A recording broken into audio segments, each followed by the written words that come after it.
Ah, ¿qué vamos a ver? Cine Negro en México es un análisis de El Infierno, la película dirigida por Luis Estrada, y lo que yo planteo aquí es un acercamiento desde algunos conceptos de Gilles Deleuze. Hoy es, ¿qué fecha? 14. 14 de septiembre del 2013. Ok. Bueno, pues esta película es una comedia negra, un poco, bueno, las contextualizo muy rápido para que recuerden el argumento. Es una comedia negra que sale en 2010, la escribe y la dirige Luis Estrada. Y bueno, pues el argumento es que Benjamín García, el Beni, es deportado de Estados Unidos. De hecho, así empieza la película, si ustedes recuerdan. Y al regresar a su pueblo, que se llama San Miguel Arcángel, encuentra un panorama desolador. Ya se apoderó de él la violencia, la corrupción, la crisis económica, y el lugar está devastado. Entonces el Beni, sin otras opciones para ayudar a su familia, pues opta por involucrarse en el negocio del narco, y tiene por primera vez en su vida una fulgurante prosperidad, mujeres y violencia. Pero pues al final descubre que este submundo cobra muy caro sus incursiones en él. Y bueno, aquí lo que vamos a hacer es elaborar, como les decía, un acercamiento a esta película desde el esquizoanálisis. Pues Gilles Deleuze considera que el cine no solo es un objeto estético, sino también es un objeto ético. Ese es uno de sus planteamientos.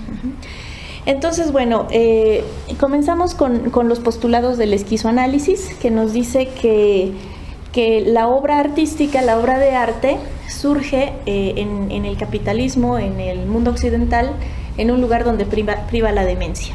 ¿Y por qué priva la demencia? Pues porque el capitalismo es un modo de producción que se asienta en la descomposición de otros modos de producción, o sea, la escoria del modo de producción esclavista, del modo de producción feudal, de todos los modos de producción anteriores, como que los recupera el capitalismo.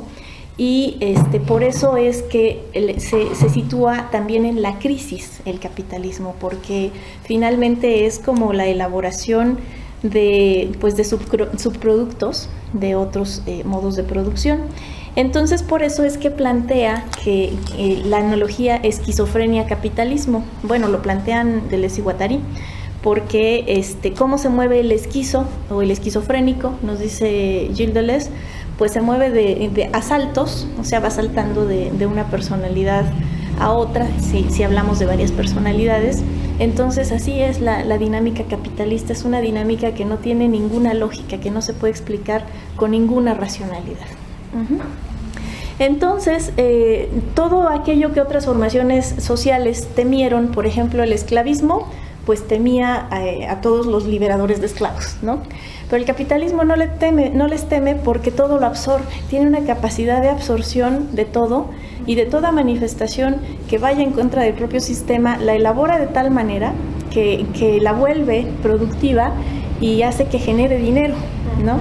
Entonces, todo aquello que temían y eran los fantasmas de los otros modos de producción, pues en el capitalismo no hay ningún problema, ¿no? Así se elaboró el rock and roll, así se elaboró pues no sé, hasta el mismo el hipismo, el mismo psicoanálisis al volverse académico, ¿no?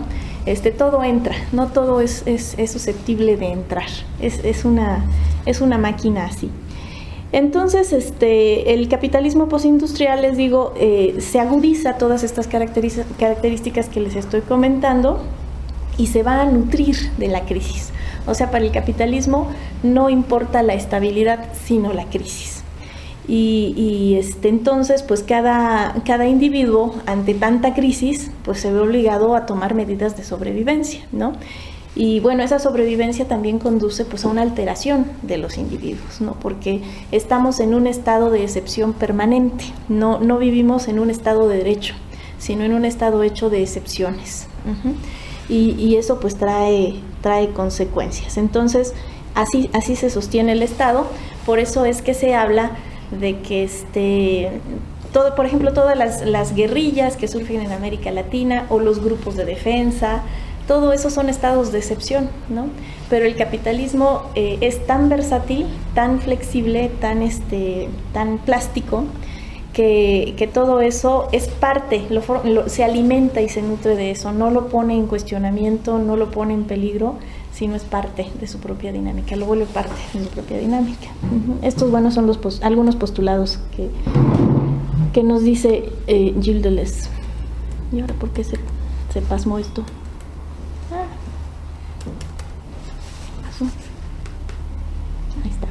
Bueno, entonces la metodología del esquizoanálisis nos va a hablar de que para abordar un objeto artístico, lo que se tiene que hacer es primero tomar en cuenta el contexto social. No hay objeto artístico sin contexto social, y ese contexto va a estar armado de 3 tipos de líneas. Las líneas duras son las líneas que nos determinan colectivamente, son las instituciones, la familia, todo lo constituido, lo que nos traza como individuos, que sería a lo mejor el campo de lo simbólico. Esas serían las líneas duras, todo lo institucionalizado. Estas líneas duras van a estratificar, a sobrecodificar, a cortar, a segmentar a los individuos. Entonces, ahorita me acuerdo de Gilles Deleuze, que en algún momento dice, es que bueno, yo pienso que voy al colegio, que voy al ejército, que voy al trabajo, y que es ahí donde las líneas duras me cortan, me segmentan, me estratifican. Pero no es cierto. Donde más se me corta, se me segmenta y se me estratifica es en mi propia casa y en mi propia individualidad, porque ya vengo con todo ese diseño, ¿no? Armado. Otro tipo de líneas que constituyen el cuerpo social son las líneas flexibles. Estas líneas son como la caries, empiezan a socavar poco a poco de manera microscópica a las líneas duras, la línea molecular, y van minando y provocando lo que llama Gilles Deleuze microdevenires. ¿Y qué es eso del devenir? El devenir es lo opuesto a lo molar. El devenir es cuando el sujeto llega a una situación o el grupo social llega a una situación en que ya no puede más estar en esa solidificación, y entonces pasa algo y se transforma, ¿no? Pasa algo y se convierte en otra cosa, pero ese convertirse es continuo, nunca termina. O sea, el devenir no es de A a B, sino es un proceso de B hacia infinito, ¿no? De A a infinito podría ser, ¿no? Podría definirse. Tanto para individuos como poblaciones, grupos humanos. Así es. Bueno, y las líneas de fuga. La línea de fuga ya es la huida del dispositivo social, o sea, ya no hay vuelta de hoja. Es cuando llega un momento en que alguien dice ya no más, y pum, se va hacia otro sendero, hacia otro rumbo, ¿no? Y sucede a nivel también individual y a nivel de grupo social. Son puntos de ruptura, de desterritorialización absoluta. Este concepto de territorialización es muy importante, pero bueno, lo vamos a tocar un poquito más adelante de manera ligera, pero es un tema también muy, muy importante en Gilles Deleuze.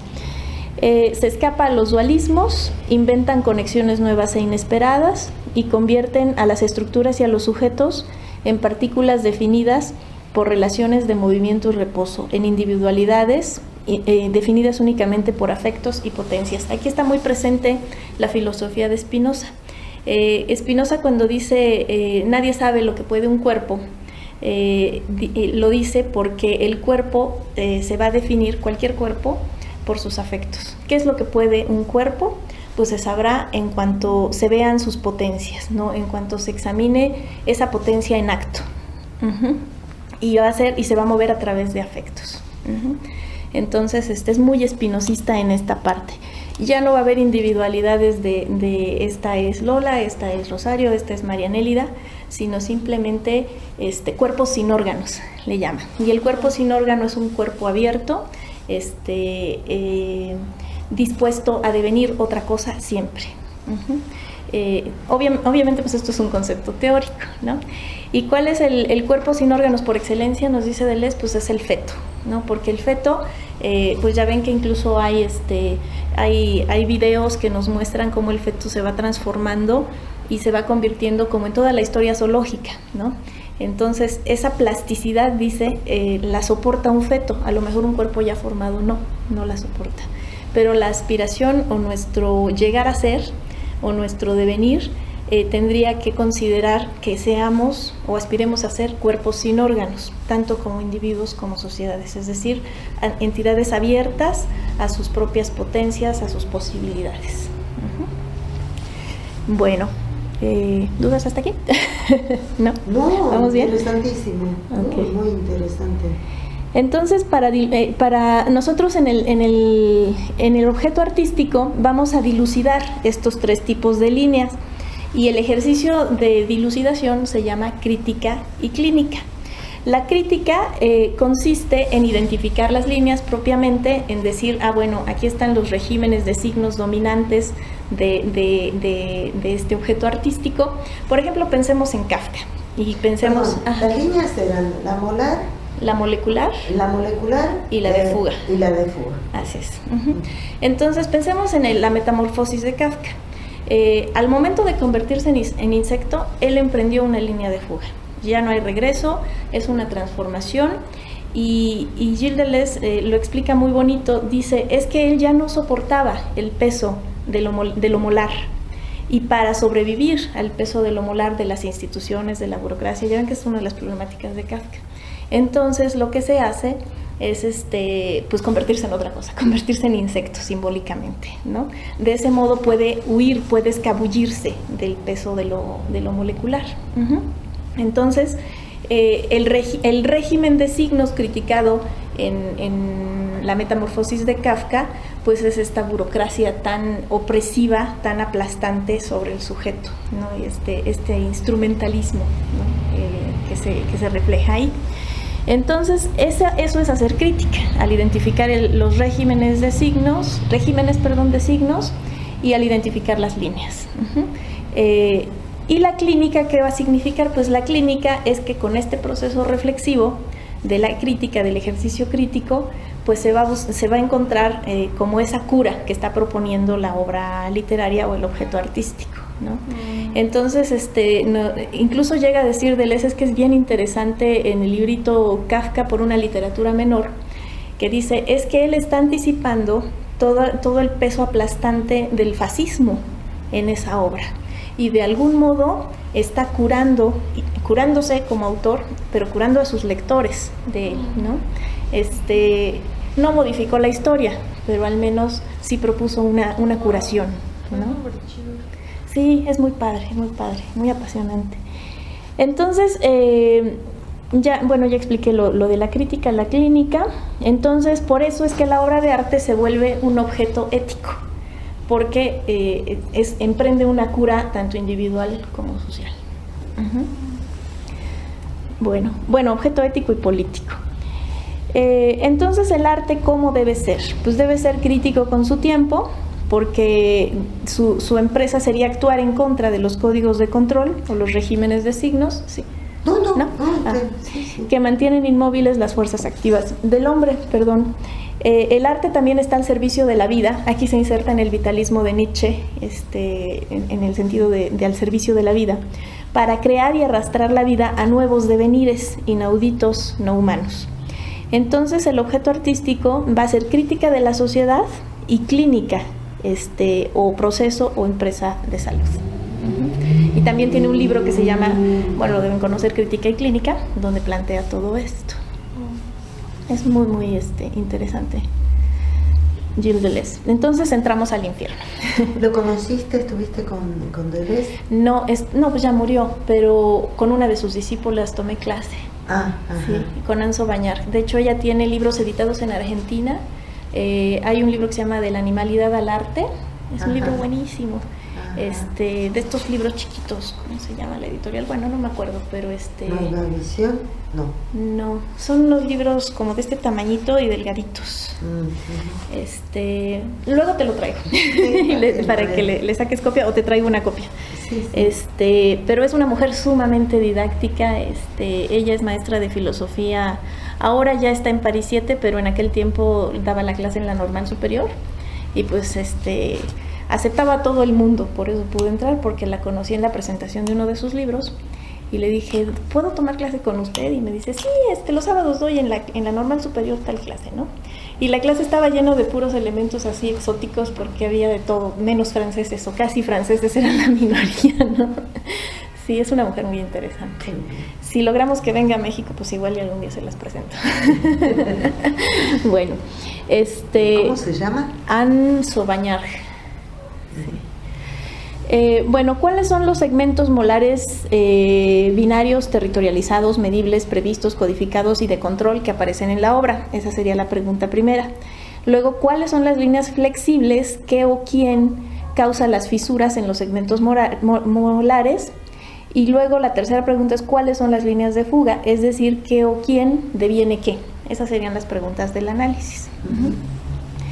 Bueno, las líneas molares. Pues serían, como decíamos, aquellas que sustentan, organizan y reproducen el estado de cosas. Entonces, el primer lugar sería el territorio, que además se llama San Miguel Arcángel, es ahí la primera paradoja, ¿no? El infierno, pero en San Miguel Arcángel. La familia Reyes, y también noten la connotación Reyes, que se divide en dos cárteles. El aparato gubernamental, que aparece a nivel municipal, estatal y federal y facilita la operación de los cárteles, y la máquina religiosa, que también alienta las conductas ilegales de los integrantes del territorio. Esas serían las líneas molares. Y bueno, el territorio, pues vamos a platicar un poquito, podría ser muy extenso o muy breve, pero pues vamos a hacerlo breve. Pues ustedes saben que llega y es San Miguel Arcángel, pero la película se llama El Infierno. Entonces ahí se establece a nivel de significado una primera gran tensión, ¿no? Porque está contraponiendo el cielo y el infierno, ¿no? Pero lo está contraponiendo y a la vez los está uniendo en un solo territorio. Entonces esa es la primera gran tensión del texto, ¿no? Los reyes, que bueno, aquí está, esta foto es genial, de la madre, que es la que manda. Sí. Y ahí es también una paradoja muy importante y de humor negro, ¿no? Porque este tipo, el señor Reyes, es bien macho, ya ven que manda en tambar y todo, pero cuando le tocan al hijo, que además el hijo es gay, cuando tocan al hijo y este señor lo permite, la señora, él regaña al hijo por algo, ¿no? Entonces la señora Porque el hijo va con el cuento a decirle, mi papá no me deja esto, no me da lo otro. Ajá, algo así, sí, ¿no? Sí. Y la señora entonces va y lo regaña al marido delante de todos, y creo que hasta le pega. Ajá. Le pega, sí. Entonces ahí es un juego potencia-impotencia, otra vez, muy interesante, porque quien lleva el mando, pues es la mujer, que para nosotras no está nada mal, pero para la estructura, la institucionalidad capitalista sí. Y por otro lado, el heredero, que pues tampoco está nada mal ser gay, pero lo está representando como un símbolo de impotencia y de que se acaba la familia allí porque es gay, o sea, no va a haber descendencia, se cierra el círculo, ¿no? Entonces, son los reyes, pero son unos reyes condenados, ¿no? Y es una familia sumamente disfuncional. Entonces, los reyes con sus asegúnes, ese es como el mensaje del texto. O sea, la misma estructura significativa de la película es molecular, porque ya está socavando, ¿no? Desde la presentación. O sea, con todos esos asegúnes socava el significante reyes, ¿no? Ajá.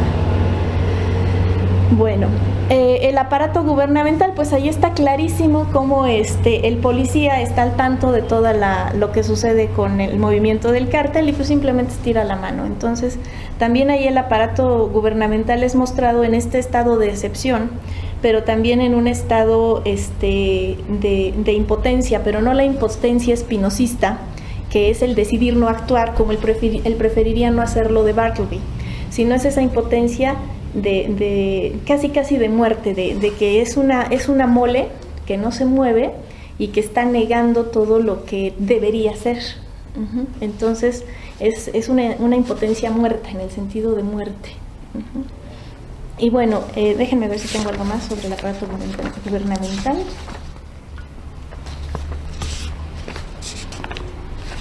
Los reyes ya están, las autoridades políticas. Bueno, también es bien interesante, me regreso tantito porque el patrón de los reyes se llama Don José. Entonces también hace alusión a la Sagrada Familia, este texto, pero es una Sagrada Familia totalmente disminuida y carnavalizada, ¿no? En los términos de Bakhtin, ¿no? El narrador de la película se está burlando totalmente de todos estos elementos, los está otra vez carnavalizando, es decir, poniéndolos en ridículo, buscando maneras de ridiculizarlos. Uh-huh. Bueno,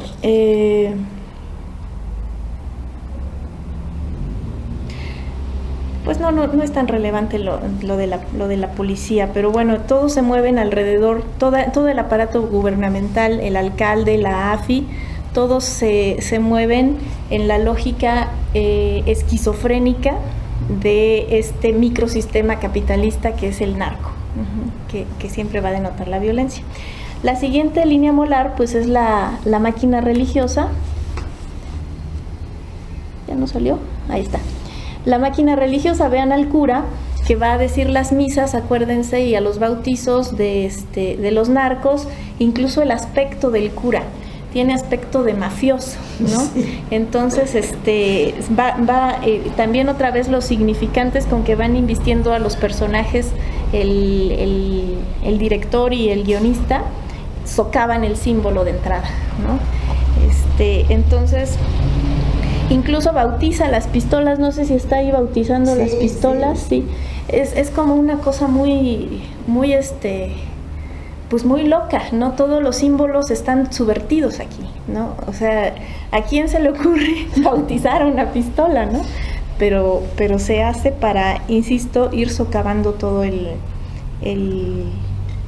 significado del régimen de signos molar que está presente ahí en la película, ¿no? Bueno.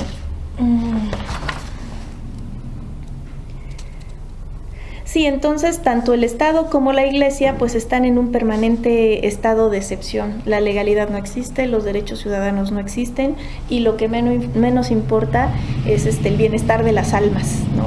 O sea, todo eso está dejado de lado. O sea, son otra vez significantes vacíos, ¿no? Porque ya no están encarnando el significado que se esperaba de ellos en la molaridad siquiera, ¿no? Bueno. Entonces, así las cosas, pues vamos a ver qué más va a socavar esto. Entonces, las líneas moleculares. Entonces, ¿qué son? Recordemos la definición o ampliémosla. La línea molecular es un flujo de cuantos que penetra, modifica y agita los segmentos a modo de una micropolítica en la que privan las pequeñas imitaciones, oposiciones e invenciones que constituyen toda una materia representativa. Bueno, esta es la definición de Deleuze. Entonces, les decía, la línea molecular empieza a socavar como una caries. Y lo que hace es que, ¿en qué se manifiesta? En los cultos religiosos no autorizados, pero también en el personaje el diablito, que es el que sale al final del tráiler, y es el que dice, yo quiero ser chingón como mi papá, ¿no? El cochiloco también es una línea molecular, porque no está conforme, ya lo vamos a ver. Y la Lupe, que también es la prostituta, pero no está conforme, ¿no? Ella quiere otra cosa. Es la madre del diablito, ¿no? Sí, la prostituta.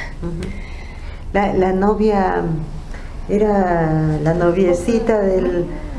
cuando se va el Beni. Ajá, del hermano, ¿no? Ay, verdad. Sí. Es la cuñada, vendría a ser la cuñada del Beni. Y luego termina siendo la amante, ¿no? Sí. Bueno, el aparato religioso empieza a ser socavado por estos cultos no autorizados, ¿no?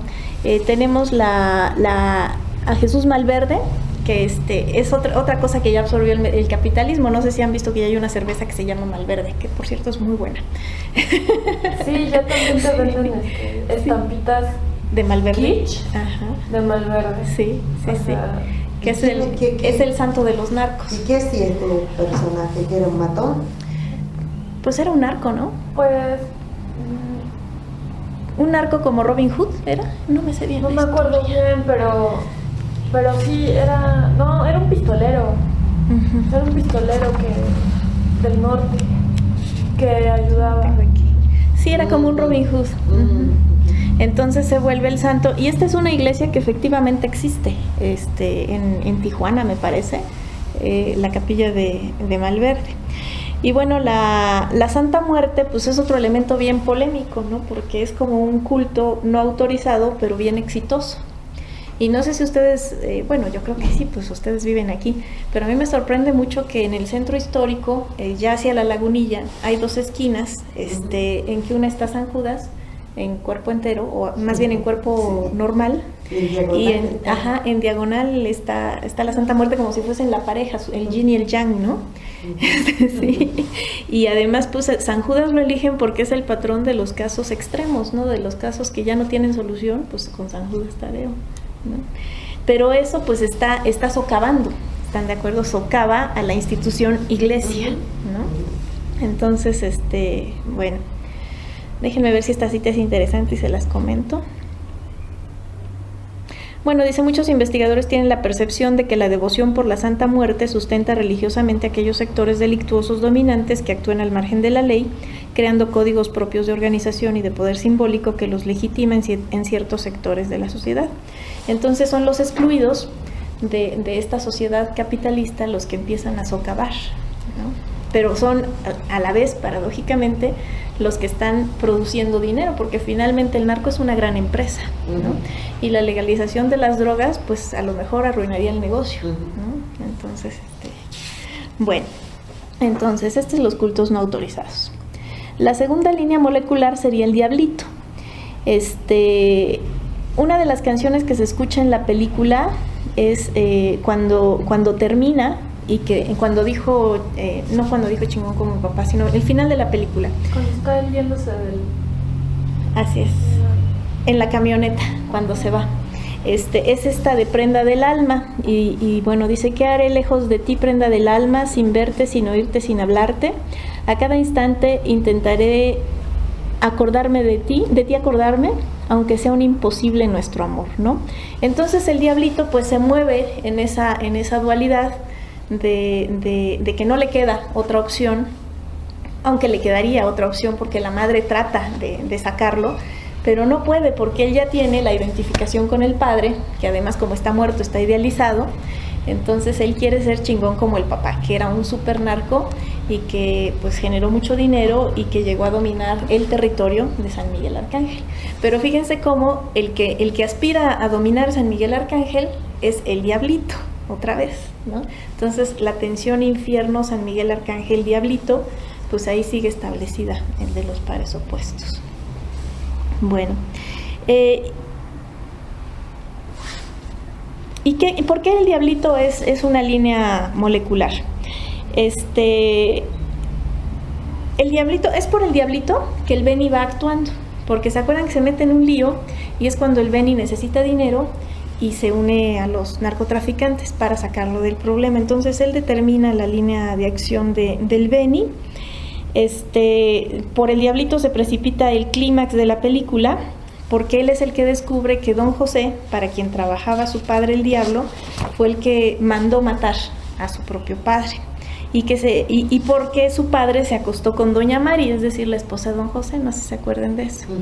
Entonces el tío Beni no se entera de lo anterior sino hasta cerca del final de la película, cuando los sicarios de don José están buscando a quienes mataron a Jesús Reyes, es decir, al hijo de esta Trinidad fracasada o fallida, y al soplón que causó la emboscada, pero el soplón es el diablito, ustedes recordarán.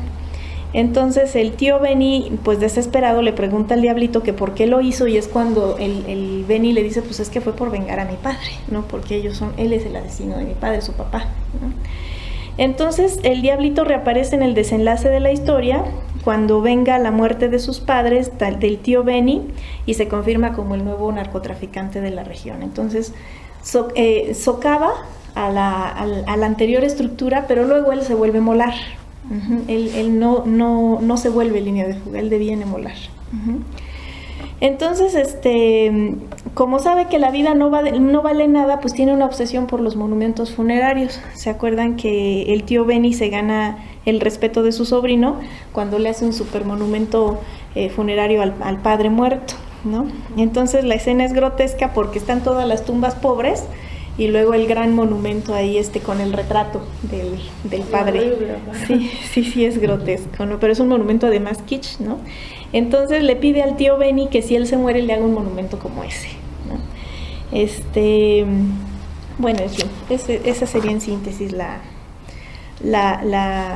línea del diablito. Ya dijimos por qué, porque fisura el segmento molar de los reyes, provoca un micro devenir en el que él cumple su meta, ser tan chingón como su padre. No es línea de fuga porque el orden establecido se mantiene, es lo que les decía. Bueno, el siguiente personaje es el diablo, y aquí está la foto del diablo, y ahí está el corrido que aparece en la película. Él era un hombre de veras valiente, se burlaba de la policía, a su mando traía mucha gente, su negocio se lo requería. Poderoso y también muy alegre, como el diablo se le conocía. El dinero, el poder y la fama son tres cosas muy afrodisíacas. Sin buscar, las mujeres te sobran, solteritas, viudas o casadas. A gozar de la vida que es corta, decía el diablo rodeado de damas. Para mí la pobreza es historia, la hice añicos a punta de balas, ¿no? Pues ahí está mucho del ethos del narcotraficante en esta película. Y bueno, pues el diablo es como una presencia transversal en la película. O sea, pesa pero en ausencia. Eso es lo interesante de este personaje.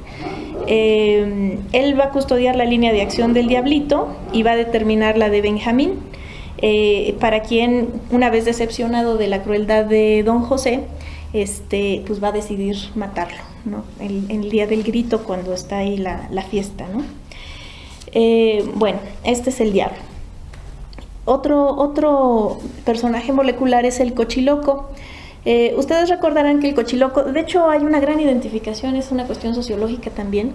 Este actor adquiere gran fama con este personaje. Entonces él mismo dice, es que en la calle me ve y la gente me saluda, ¡cochiloco!, ¿no?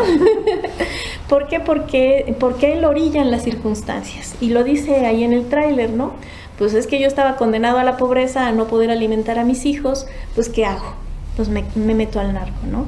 Y él afirma también el título de la película de que no existe el infierno ya está ahí, es allí el infierno, ¿no? Pero bueno, como siempre ha sido un vato de ley, así lo definen en la película, pues por eso hasta cuando es emboscado lo respetan, ¿no? Lo respetan los que lo matan. Entonces, cae bien su personaje. sí, cae bien. Él logra una identificación con el receptor, es lo que les decía. Su muerte afecta mucho a Benny, le duele al espectador y crea una fisura en el segmento molar de los reyes. Ahí, o sea, ustedes recordarán que ahí como que esa familia creada a fuerza por el negocio del narco se fisura, como que ya no, el señor Reyes pierde autoridad ahí, autoridad moral, porque mató al cochiloco, ¿no? Ya no le creen que fue el otro bando, ¿no? Sino que todo mundo sospecha, y en esa sospecha hay una fisura a esa institución, y es por eso que es molecular. Bueno, la Lupe, ahí está, fue, como decíamos, la mujer del diablo, y es un personaje indiscernible porque al principio uno la ve como una mujer superficial que va asumiendo sin cuestionar los códigos que se le imponen y los de su profesión, pero conforme avanza la trama se vuelve una figura compleja porque el rol de madre y pareja empiezan a hacerla como muy sensible, vulnerable y a manifestar preocupación por el bienestar tanto del hijo como de Benjamín. O sea, ella quiere sacarlos de ahí, ¿no? Y sueña con Benjamín de salir de San Miguel y tener una vida familiar plena y digna. Entonces, pero bueno, pues muere víctima de una de las múltiples venganzas. Y hay que destacar la clave simbólica de su nombre, la Lupe, ¿no?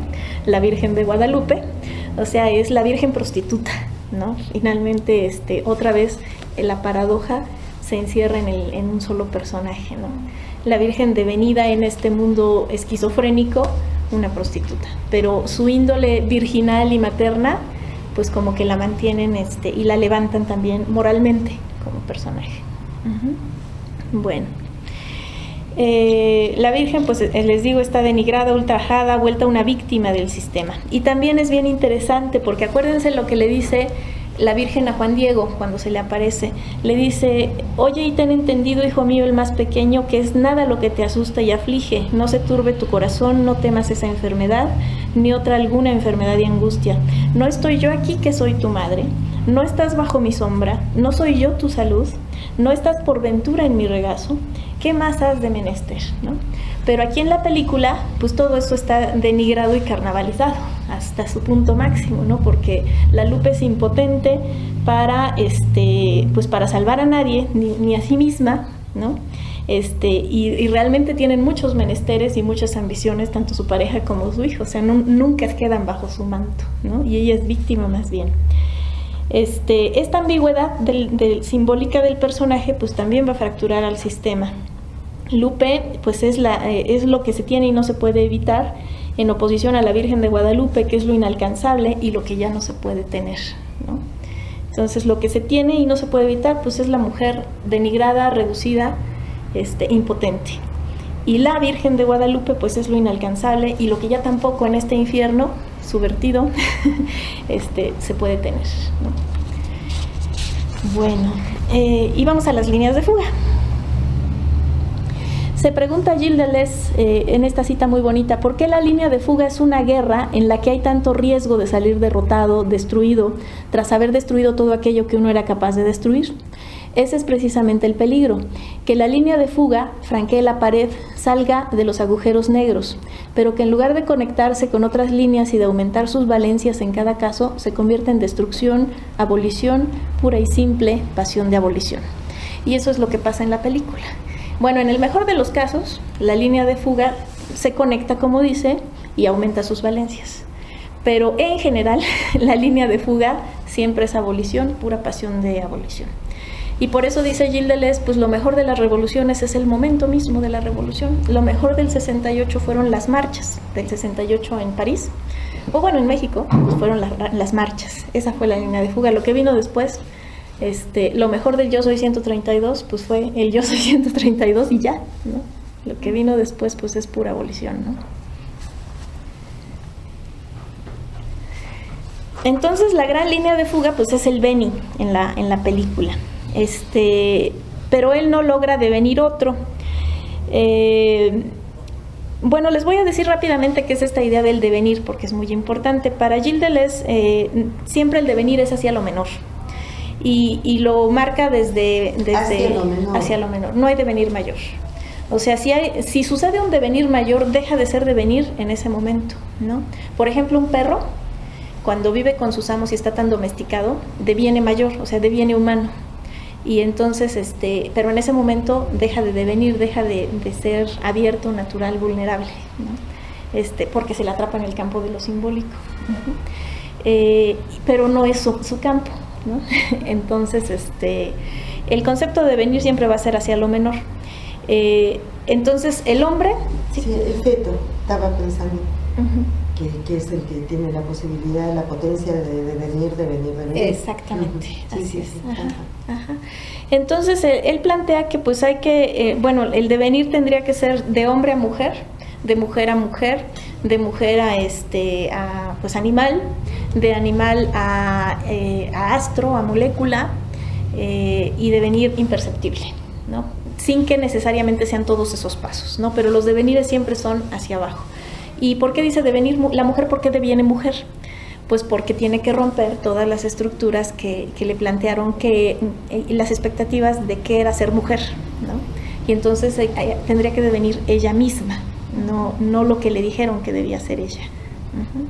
Entonces, bueno, esta es una idea que se relaciona con la línea de fuga. O sea, que el hombre tendría una evolución de devenir mujer, devenir homosexual. Pero digamos que están en diferente nivel, ser mujer y ser hombre. Sí, porque la mujer ya está situada en una minoridad con respecto al hombre, por la misma estructura molar de la sociedad. Sí.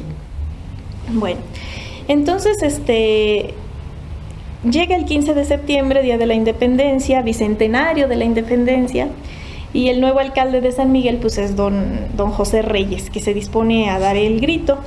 Entonces el Beni llega con la pistola guardada, más bien no pistola, con pues que era el arma automática, sí, una ametralladora, y queda frente a él. Entonces él termina de ondear la bandera y de dar las 12 campanadas y llega un instante en que los dos se miran, ¿no?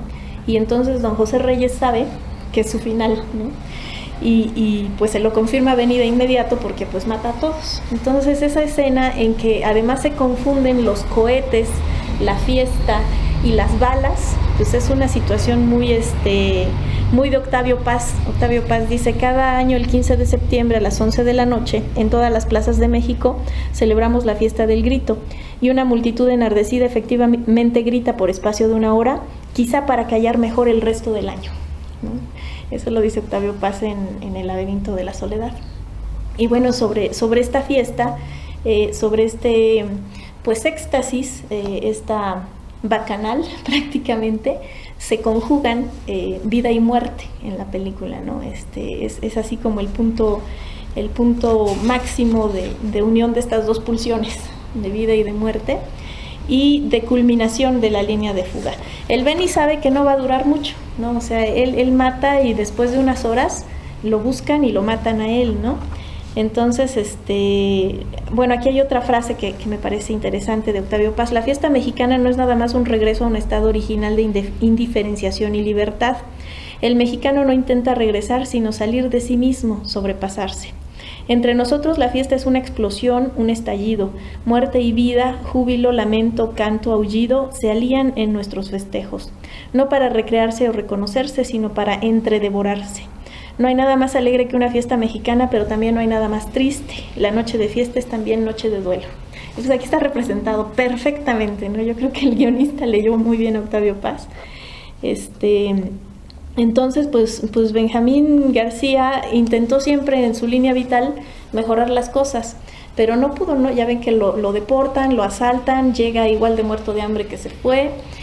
Luego en el pueblo trata de ser una persona decente, pero no puede, y la única decisión que puede tomar pues es volverse línea de fuga, ¿no?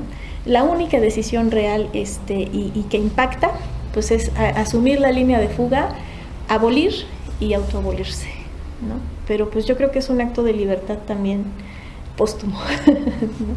En una situación como esa. Y pues eso sería, ¿no? Esa sería el análisis. Ahí está la ceremonia del grito.